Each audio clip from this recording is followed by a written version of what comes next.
Mararka qaar hal sawir ama hal muuqaal ayaa noloshaada beddeli kara, dhan wanaagsan ama dhan xun. Kani waa Axmed sida aan xasuusano. Wuxuu u dhashay waddanka Suudaan wuxuuna ku noolaa Mareykanka.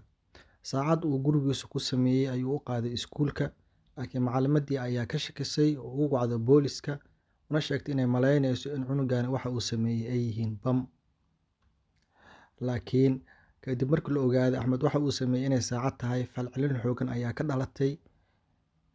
Axmedna waxaa la soo xiriiray shirkado waaweyn, madaxweyne Obama la kulmay. Maxaa la dhahdaa shirkado badan oo sida Facebook ay ka mid yihiin ayaa shaqooyin u soo bandhigay. Axmedna arrintaasi aad uga mahadceliyay, fursadaasna waa ka faa'iidaystay. Tani waa muuqaal kaleeto.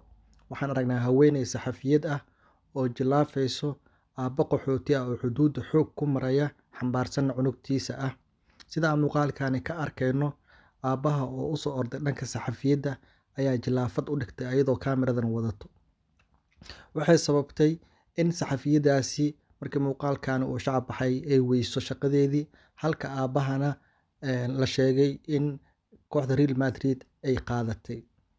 Kani waa nin u dhashay waddanka Pakistan oo aad u qurxoon. Saxafiyad meesha markaasi booqasho ku tagtay ayaa sawir ka qaaday oo adduunka u bandhigtay. Boqolaal kun ayaa ka falceliyay inuu ninkan yahay nin qurxoon.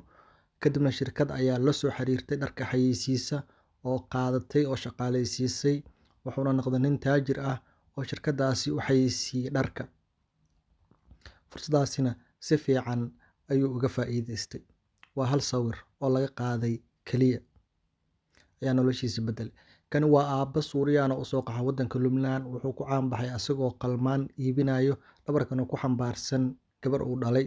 Laakiin adduunka oo ka calool xumooday duruufta uu ku sugan yahay ayaa u aruuriyay tabarucaad, waxaana loo sameeyay maalgelin oo ku furtay maqaayad, ayadoona noloshiisii aad isku beddeshay. Kani waa aabbo Bangladesh ah. Waxa uu dul taagan yahay meel lagu iibiyo dahabka asagoo ka fikiraya xaaskiisa ama gabar uu dhalay. Qof ayaa comment xun u soo qoray oo ku yiri qofkani duruufaysan ma istaahilo inuu dahabkani quruxda badan dul taagnaado. Laakiin waddanka Sacuudiga dadka ku noolaa ayaa aad uga falceliyay, waxaana loo gaday dahab tiro badan iyo hadiyooyin fara badan, taasoo aad uga farxisay aabbahani miskiinka ahaa.